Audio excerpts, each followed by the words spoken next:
Good morning, ma'am and sir. My topic is sutureless lamellar corneal graft in limboconjunctival autograft after simple incision of limbal dermoid. I have no financial interest. A limbal dermoid is a congenital solid benign tumor which comprises tissue of ectodermal and mesodermal origin. Removal of the limbal dermoid is not only performed to improve the cosmetic appearance of the eye, but more importantly to prevent the loss of visual acuity caused by the corneal astigmatism.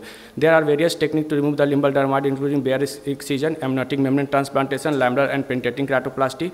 Major risk factors are intraoperative perforation, postoperative epithelial defect, and peripheral vascularization of the cornea.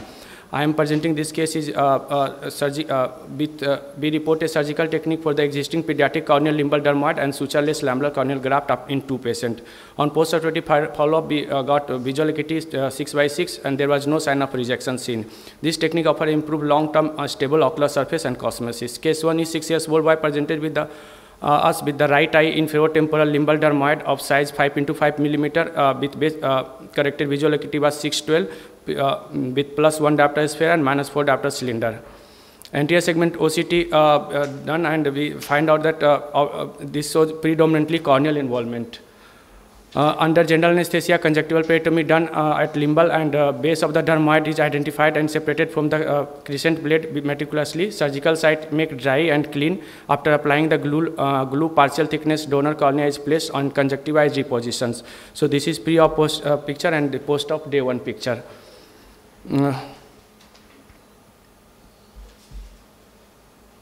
Case 2 is a 5 years old female presented with the right inferotemporal limbal dermoid of size 4 to 5 × 6 mm. Base corrected visual acuity was 6/18 with -1.5 diopter sphere and -2 diopter cylinder at 160 degree. This is the same surgical technique applied, and this is the pre-op picture, and this is the post-op day 1 picture, ASOCT post-op picture, which is also showing good cosmesis and maintaining of the corneal thickness. Post-operative at 1 week and post-operative at 1 month. So post-operative, since the same surgical approach applied in both patient, outcome was and visual in the form of cosmesis and vision was excellent. Both patient had base corrected visual acuity was 6/6. First patient had -1.5 diopter cylinder at 10 degree, and second patient had no significant refractive error. The method of choice is to treat the limbal dermoid is surgical excision, and purpose of early excision to prevent amblyopia. The main sequelae of this operative were remaining corneal opacity and the pseudoteresium, conjunctivalization of the cornea, and limbal cell deficiency. Stem cell transplantation to use use of mitomycin C may be the more beneficial approach. The purpose of use of partial thickness corneal graft in amniotic membrane transplantation is primarily to achieve the volumetric filling of the stoma and the epithelial defect after the removal of the limbal dermoid.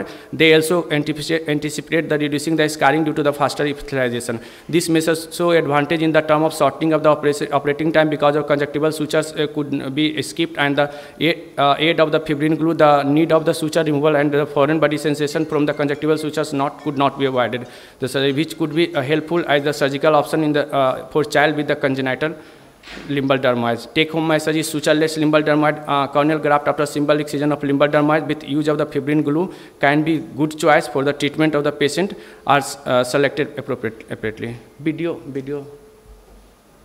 There was some problem with running the video. Can you just back?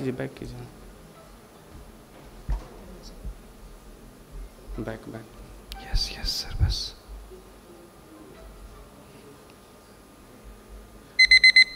So this is the technique.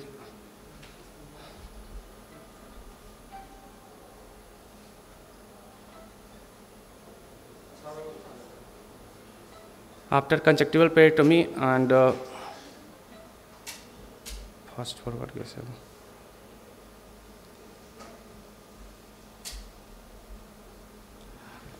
Separation of the dermoid from the base by the crescent blade meticulously done, and then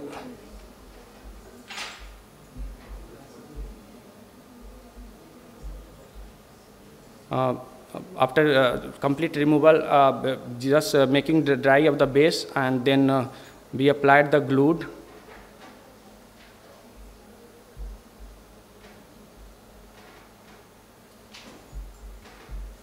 and partial thickness lamellar graft was applied and with glue and thank you.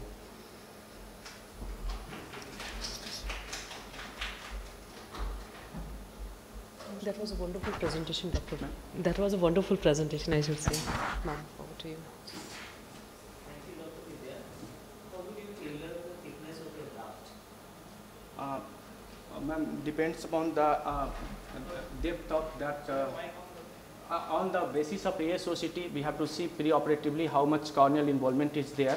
That we have to see, and then intraoperative we have to see that the deficiency depth of the deficiency is there. Accordingly, we have to tailor, ma'am. Intraoperatively, how do you assess the thickness of your graft? How do you, if you want 100 or 200 macron.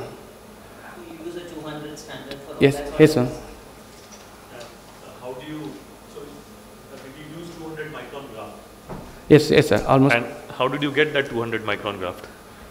That's why I told you partial thickness we are taking. So we considering that at least 500 macron is there. So we have to take half or less than half of the thickness, Okay, and depend on the depth of gap is there.